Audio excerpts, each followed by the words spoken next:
Creating the proper environment for a gecko is the most important responsibility an owner undertakes. A well-designed habitat is not merely a cage, it is a miniature ecosystem. Security comforts specific environmental parameters. This guide serves as a calm and clear checklist, designed to walk you through each step methodically. By following these instructions one by one, you can confidently build a home that supports the long-term health and natural behaviors of your gecko. A proper setup prevents stress, reduces the risk of illness, allows your pet to live a full, healthy life under your care. The primary goal is to replicate the gecko's natural environment as closely as possible within the confines of a terrarium. This involves more than just providing food and water.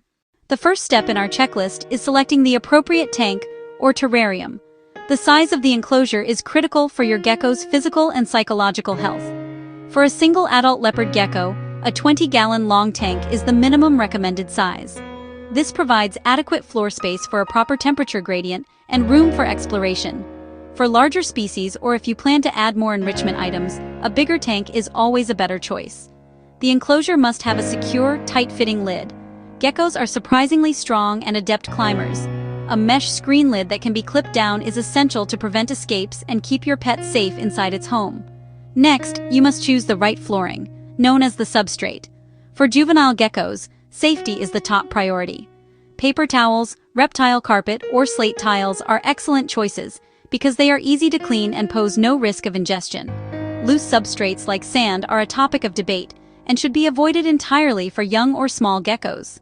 If they accidentally ingest loose particles while hunting, it can lead to a fatal condition called impaction. For mature, healthy adult geckos, a fine reptile-safe sand can be used. Geckos are ectothermic or cold-blooded, meaning they rely on external sources to regulate their body temperature. Create a thermal gradient within the tank. Establish a distinct warm side. Establish a cool side. Warm side floor, 88 to 92 degrees Fahrenheit, 31 to 33 degrees Celsius. This is best achieved with an under-tank heating pad controlled by a thermostat. Cool side, ambient 75 to 80 degrees Fahrenheit, 24 to 27 degrees Celsius. This lets the gecko move to heat up for digestion or cool down as needed. You need reliable thermometers to monitor temperatures accurately. Place a thermometer probe on the warm side floor, directly over the heat mat. Place another probe on the cool side. Digital thermometers with probes provide the most accurate readings. Avoid stick-on dial thermometers. They read the air on the glass, not the basking surface. Never use heat rocks. They can malfunction and cause severe thermal burns. A thermostat is non-negotiable for any heat source to prevent overheating. Humidity is another critical environmental parameter that must be managed. The required humidity level varies significantly between gecko species. Section 4. Furnishing the habitat. Hides, decor, and lighting. Providing adequate hiding spots is absolutely essential for a gecko's sense of security.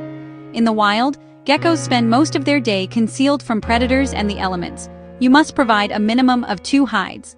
One placed on the warm side of the tank, one on the cool side. This allows your gecko to hide and feel secure while still being able to thermoregulate effectively. In addition to these 2 dry hides, you must also include the moist hide discussed earlier. Hides can be anything from commercial resin caves or simple opaque plastic containers with an entrance cut into the side. Once the essential hides are in place, you can add other decor to enrich the environment. Safe items like smooth driftwood, cork bark, sterilized rocks. These can provide climbing opportunities and make the habitat more visually appealing. Artificial plants, live plants. Ensure they are non-toxic to reptiles. Section 5. Nutrition and hydration. A routine for well-being. A consistent and appropriate feeding routine is paramount for your gecko's health. Most commonly kept geckos are insectivores. Their diet should consist of a variety of gut-loaded live insects. Crickets, dubia roaches, mealworms. Gut loading means feeding the insects a nutritious diet for at least 24 hours before offering them to your gecko. This ensures that the nutrients are passed on to your pet. The size of the feeder insects should be no larger than the space between the gecko's eyes to prevent choking and impaction. A varied diet is key to providing a wide range of nutrients. To ensure your gecko develops strong bones and avoids metabolic bone disease, you must supplement its diet with calcium.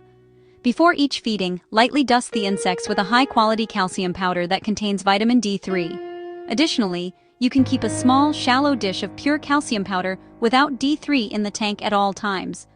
This allows the gecko to self-regulate its calcium intake as needed. Section 6. Maintenance and observation. The keys to longevity. Establishing a regular cleaning schedule is crucial for preventing disease and maintaining a healthy habitat. Daily spot cleaning is a simple but important task. This involves removing any feces, shed skin, or uneaten food from the enclosure.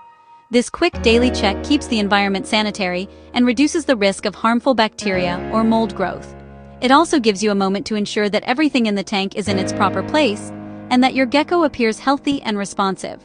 Taking just a minute or two each day for this task makes a significant difference in the long-term hygiene of the habitat.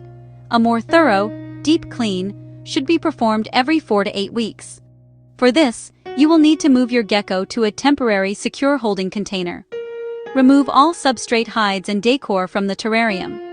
Scrub the empty tank and all its contents with a solution of hot water and a mild, reptile-safe cleaner. It is critically important to rinse everything thoroughly to remove any chemical residue before drying it completely. Replace disposable substrates like paper towels.